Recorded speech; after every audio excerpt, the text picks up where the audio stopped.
Have all evening long been covering an unfolding story that took a very, very tragic turn, with confirmation from Buckingham Palace tonight that the world has lost Princess Diana at age 36, dead in a car crash in Paris along with her companion of the past several weeks. And there is the scene of the wreckage, a high-speed metropolitan tunnel, well lit, in the city of Paris tonight. That was a Mercedes-Benz 600 series sedan.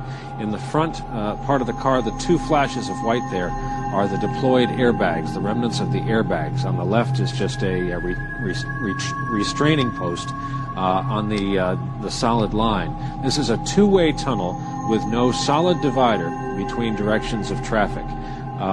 Police in Paris put it on the back of a flatbed Renault truck with flashing lights, and once affixed to the truck, and look at the onlookers hanging onto the edge of that precipice. It was driven away. There's the recognizable back end of the Mercedes sedan, and there is the unrecognizable front end after what must have been, what almost to a person, everyone who's come on the air tonight agrees that it was a high-speed collision there in Paris tonight. Dodi El Fayed dead, Princess Diana dead at the age of 36, a terrible car accident. The President of the United States was informed earlier this evening. He and the First Lady have sent the... What effect did the depression have on your marriage? Well, it gave everybody a wonderful new label. It's Diana's unstable and Diana's mentally imbalanced. And unfortunately, that seems to have stuck on and off over the years. Are you saying that label stuck within your marriage? I think people used it. And it stuck. According to press reports, it was suggested that it was around this time things became so difficult that you actually tried to injure yourself. Is that true? When no one listens to you, or you feel no one's listening to you, all sorts of things start to happen. For instance, you have so much pain inside yourself that you try and hurt yourself on the outside because you want help, but it's the wrong help you're asking for. People see it as crying wolf or attention seeking, and they think because you're in the media all the time, you've got enough attention, inverted commas. But I was actually crying out because I wanted to get better in order to go forward and continue my duty and my role as wife, mother, Princess of Wales. So, yes, I did reflect on myself. I didn't like myself. I was ashamed that I couldn't cope with the pressures. What did you actually do? Well, I just hurt my arms and my legs. And I work in environments now where I see women doing similar things. And I'm able to understand completely where they're coming from. What was your husband's reaction to this when you began to injure yourself in this way? But I didn't actually always do it in front of him.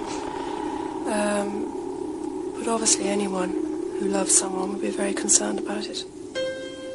Did he understand what was behind the physical act of hurting yourself, do you think? No, but then not many people would have taken the time to see that.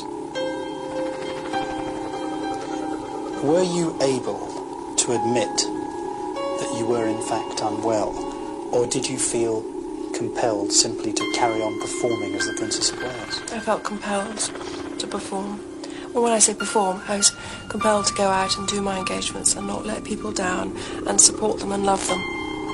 And in a way, by being out in public, they supported me, although they weren't aware just how much healing they were giving me, and it carried me through. But did you feel that you had to maintain the public image of a successful Princess of Wales? Yes, I did. Yes, I did. The depression was resolved, as you said, but it was subsequently reported that you suffered bulimia. Is that true? Yes, I did. I had bulimia for a number of years. And that's like a secret disease you inflict it upon yourself because your self-esteem is to low ebb and you don't think you're worthy or valuable. You fill your stomach up 4 or 5 times a day, some do it more, and it gives you a feeling of comfort. It's like having a pair of arms around you, but it's temporary. Then you're disgusted at the bloatedness of your stomach, and then you bring it all up again. And it's a repetitive pattern, which is very destructive to yourself. How often would you do that on a daily basis? Depends on the pressures going on. If I'd been on what I call an away day, where I'd been up part of the country all day, I'd come home feeling pretty empty, because my engagements at that time would be to do with people dying, people very sick, people, marriages and all that. And I come home and it would be very difficult to know how to comfort myself, having been comforted lots of other people. So it would be a regular pattern to jump into the fridge. It was a symptom of what was going on in my marriage. I was crying out for help, but giving the wrong signals. And people were using my bulimia as a coat on a hanger. They decided that